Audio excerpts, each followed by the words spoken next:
Greetings, everyone. Here are the main points of the video. Russia deployed the Su-57 to intercept drones flying toward the Omsk oil refinery, but was unsuccessful. Critical power infrastructure connecting Russia with Crimea and a military repair base were attacked on a large scale. After the failed attack on Kiev, Kadyrov tried to bring his troops back to Chechnya. After Ukraine's counterattack against Russia, there are serious weaknesses in Russia's rear defense. Welcome to the analysis program of Luan Banqian Su. Before we start, please like the video and subscribe to the channel so we can keep going. Thank you, dear audience. Russia deployed the Su-57 to intercept drones flying toward the Omsk oil refinery, but it was unsuccessful. Ladies and gentlemen, Ukraine is carrying out a methodical strategy by not only targeting symbolic objectives, but also striking directly at the critical nodes that keep the Russian Federation's entire energy system running. The most obvious proof is the July 6th airstrike on Russia's largest oil refinery, the Omsk refinery. This precise attack is likely to worsen Russia's fuel crisis and directly threaten its supply. This precise strike is expected to further worsen the already extremely tense fuel crisis in Russia. Currently, one of the targets that suffered serious damage in the raid is the primary crude oil distillation tower, Su-57, which is one of the key components for operating the entire production process. The energy systems at major oil refineries in Russia have erupted violently, and large-scale refineries are facing a shortage of raw materials for processing. A supply chain paralysis was caused by strategic strikes that worsened the shortage of raw materials for processing. What surprised the public and the military was the geographical distance. The Omsk refinery is located more than 2,500 kilometers from the Ukrainian border. This means that Ukraine's long-range unmanned aerial vehicles had to carry out one of the longest journeys in Russia. Tới hơn 2.500 km. They had to fly continuously for about 20 hours to reach the target. Faced with this threat, the attacking aircraft had to cross Russian airspace to reach the target. In the face of this serious threat, the Russian aerospace forces were forced to urgently deploy their most advanced fifth generation of fighter jet, the Su-57, to intercept. Many witnesses at the scene managed to capture footage showing this super fighter jet circling in the sky above the city, trying to destroy low-flying UAVs. However, the pride of the Russian Air Force proved completely powerless and could not stop the devastating airstrike from Ukraine, leaving this strategic industrial facility engulfed in flames. Commenting on this shocking event, famous Israeli military journalist Sergei Oslander stated that the journey just made by Ukraine's unmanned aircraft has set an unprecedented new record in the history of modern conflict. If measured by flight path from areas such as the city of Dnipro or the capital Kiev, the distance is certainly within 3,000 kilometers. Mr. Oslander also gave very frank and sharp assessments about this weapon, saying that the new generation multi-role fighter Su-57, which Russia designed for air superiority and to destroy ground and naval targets, only truly shows its beauty in films, advertisements, or when sitting still at air shows. The reality on the battlefield shows that its performance in the sky is much more lackluster and unimpressive compared to the praise it receives. The aftermath of the explosion in Omsk is creating a devastating domino effect on the Russian domestic market. According to information from reputable independent Russian media channels, such as Chechen OGPU, after a series of other refineries were attacked by Ukraine earlier, the Omsk refinery had to shoulder the entire burden and shift nearly 100% of its capacity to prioritize supplying fuel to the domestic market. This belt-tightening decision has indirectly choked off supply in major cities in the Siberian region, most notably in Novosibirsk. In this city, people have to wait in line for 5 to 6 hours at fuel stations just to buy gasoline and diesel. Even alternative options like the premium AI 95 gasoline, which costs up to 150 rubles or more per liter, have become extremely scarce, forcing local authorities to set up checkpoints manned by the Zasmadia National Guard and police at gas stations to maintain social order.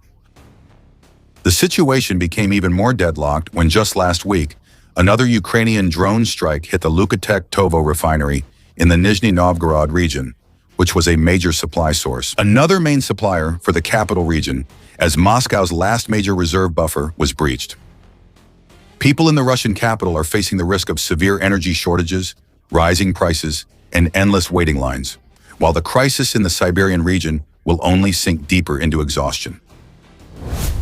A dangerous maneuver, Crimea's military bases and energy infrastructure were attacked on a large scale. A systematic and calculated strangulation campaign is underway across the southern battlefield, where the sky is no longer a safe shield for the station forces. The relentless attacks by unmanned systems forces are not simply isolated raids, but part of an overall strategy to completely paralyze the Kremlin's military logistics system and supporting infrastructure on the Crimean Peninsula, as well as in the territories currently controlled by Russia. In just a short week, the energy system here has suffered extremely heavy losses, with about 50 infrastructure and power facilities being hit. The climax of this series of strategic attacks was a drone strike with extremely high coordination, turning the night into a raging inferno.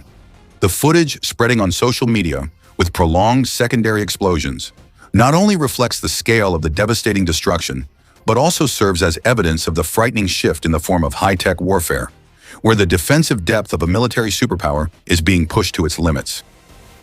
The focal point of the onslaught, the vital Achilles heel that Markov targeted, was the main power transmission station of the energy bridge to Crimea. This is considered both the symbolic and practical core that Moscow painstakingly built to connect mainland Russia with the occupied Crimean Peninsula. This facility itself is the receiving point for a massive flow of electricity transmitted across the strait through 4 undersea cable lines before this energy is distributed to power the entire civilian and military network on the peninsula.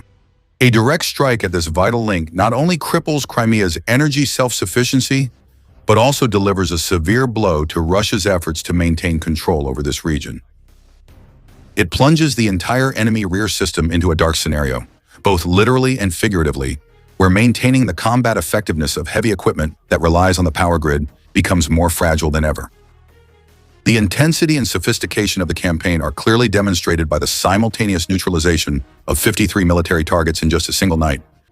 To clear the way for drone squadrons carrying explosives to reach their targets, Ukraine took a highly pragmatic step by destroying 3 of Russia's advanced air defense radar systems, effectively blinding the enemy's watchful eyes over the skies. Immediately after that, 5 strategic power substations in Nizhny Novgorod, Zelenogorsk, Novochoy, Kalanchuk, and Cholstoy were simultaneously attacked and destroyed, severing the region's energy lifelines. The tragic symphony of fire and steel did not stop there, as the flames of conflict continued to spread, destroying an important military equipment repair base in the eastern Luhansk region and leveling the Zadeth military firing range in the Kherson area. After the defeat in Kyiv, Mr. Kadyrov quietly helped the Chechen fighters retreat. The initial blitzkrieg campaign to capture the capital Kyiv was not only a basic tactical failure for the Russian military, but it also revealed deep cracks within the very core of the Kremlin's highest power structure. According to a shocking investigation by the independent newspaper Novaya Gazeta Europe, the pro-Russian Chechen special forces under the leadership of Ramzan Kadyrov were informed in advance about the coming war and were full of confidence in a devastating victory. Quickly, the initial ambitious combat scenario focused on capturing the fiercely contested Hostomel airport, turning it into a springboard for armored convoys to rush into the center of Kyiv and neutralize the key Ukrainian government agencies. However, plans could not keep up with reality.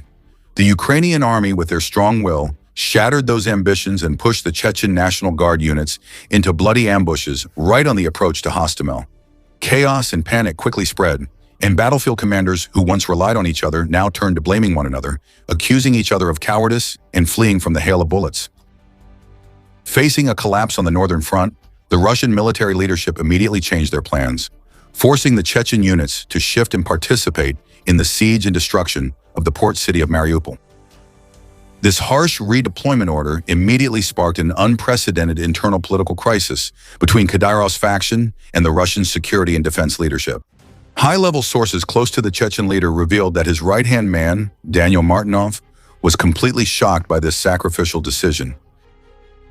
Martynov bluntly called sending Rosgvardia officers, who were only familiar with domestic security tasks, into the meat grinder against Ukraine's battle-hardened defenders an absolute horror.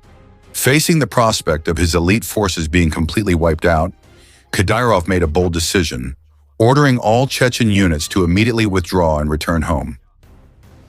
This covert act of rebellion was immediately met with brutal intervention from Moscow. The head of the Russian National Guard, Viktor Zolotov, personally called Kadyrov with a stern ultimatum. He threatened to charge the Chechen commanders with desertion in military court if they didn't return to battle. That life-or-death conversation ended with a furious outburst from the strongman in Grozny, exposing a rebellious undercurrent in this fragile alliance. Kadyrov bluntly told Zolotov that neither Zolotov nor Defense Minister Sergei Shoigu had the authority to command the Chechen fighters. Only Kadyrov did. He told Zolotov and Shoigu to go to hell. Despite such intense conflict, pressure from the Kremlin ultimately forced the Chechen units to continue participating in the brutal war. To cover up the wounds and humiliation from the defeat in Kiev, a large-scale psychological manipulation media campaign was launched on the social media accounts of Kadyrov and his associates. Glossy footage praising imaginary heroic achievements, combined with frequent posts about new recruits ready to head to Ukraine, were continuously released. In contrast to that fake glory, the commanders who once fled from the Kiev front faced a harsh fate in the rear, as they were strictly forbidden from appearing in public. Many were even thrown into secret prisons run by the Special Rapid Response Forces of Chechnya, also known as SOBZ, for offenses such as violating discipline, causing internal conflicts, and knowing too much. A prime example of the height of deception was the elaborately staged video series broadcast in mid-March 2022. It showed Kadyrov claiming to be meeting just 7 kilometers from Kiev. The investigation by journalists exposed the bitter truth that the entire scene did not take place on the war-torn land of Ukraine, but was safely staged in the reinforced basement of a special forces base right in Chechnya. It was a clumsy farce meant to salvage the reputation of a dictatorial leader after the original plan completely collapsed in the face of fierce resistance from the opposing side. Ukraine is choking off logistics, exposing a critical vulnerability in Russia's rear defense. The epic battle in Ukraine is entering a new and brutal phase as Kiev launches a bold move, a comprehensive campaign to blockade enemy logistics. The ultimate and most symbolic target is the Crimean Bridge, which connects mainland Russia to the peninsula. According to in-depth analysis reports from the Royal United Services Institute, technically, Ukraine is fully capable of destroying and fully isolating the Crimean Bridge. However, this is an extremely tough political problem. A decisive strike on this symbol would not only face covert opposition from Western allies like the US and Europe due to concerns about losing control over aid, but could also trigger a wave of brutal retaliatory escalation from the Kremlin. Therefore, instead of an immediate knockout blow, Ukraine has chosen a more methodical and persistent strategy, systematically strangling military supply chains and networks, targeting Russia's fuel supplies through continuous coordinated raids using long-range unmanned aerial vehicles.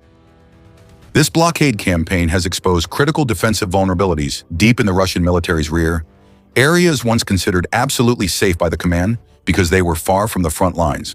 The focus of the confrontation has shifted to the land corridor connecting Russia's Rostov region through controlled territories to Crimea, especially the crucial G28 highway leading into Russia. When the Kerch Bridge was restricted in load capacity, preventing heavy transport vehicles from passing, and private insurance companies simultaneously refused to insure vehicles traveling through the war zone, this land route became the only lifeline for supplying the entire southern and eastern fronts. Now, supply convoys are forced to move in long, slow, and vulnerable columns along secondary roads under strict escort by soldiers. The deadlock has also spread to fuel depots on the Taimyr Peninsula and in the Belgorod region of southern Russia, where the risk of explosions constantly looms with every drone buzz, turning supply centers into ticking time bombs that threaten the survival of the entire rear defense system. The drama of the war is not limited to the border, but has spread deep into the heart and political symbols of Russia. Kyiv skillfully combined military strikes with the flow of political events to create a heavy psychological effect. A typical example is the direct raid on the Kronstadt naval base and the oil refineries near St. Petersburg, which was strategically timed to coincide with the St. Petersburg International Economic Forum, Russia's key investment event of the year. In an effort to downplay the seriousness and maintain a calm image before the public, President Vladimir Putin chose to ignore the large-scale drone attacks on Moscow and continued to chair the Russia-ASEAN summit taking place in Kazan. However, the reality on the battlefield is a stark picture that cannot be hidden, as Ukrainian drones now possess a superior range of thousands of kilometers, directly threatening seaports, railway networks, and oil refinery complexes, not only in Russia's European territory, but also reaching as far as Siberia and the Far East. The West Institute emphasizes that in the Far East region, the Trans-Siberian Railway, a vital artery, is essentially a single line that is highly vulnerable to physical sabotage by special forces groups like Chechen, who can destroy switching stations, locomotives, or collapse railway bridges. Although previous attacks have only temporarily disrupted the system, the prospect of this railway line being completely paralyzed is certain to happen if Russia cannot patch up its air defense gaps. The deployment of a defensive fire network is not enough. The deployment is uneven, mainly concentrated around major cities, and the severe shortage of specialized interceptor weapons shows the slow adaptability of Russia's domestic defense system. Russia is forced to reuse Soviet-era armored trains to protect engineering units repairing the long-distance railway. However, in the era of modern technological warfare, these once glorious mobile steel fortresses can easily become moving targets. If Russia exposes a gap in its defenses, Ukrainian drones can infiltrate and destroy them right from the locomotive, completely disabling them. This marks the end of a desperate effort to protect the lifeline of that offensive. This railway line will almost certainly be completely paralyzed if Russia has any gaps in its defenses.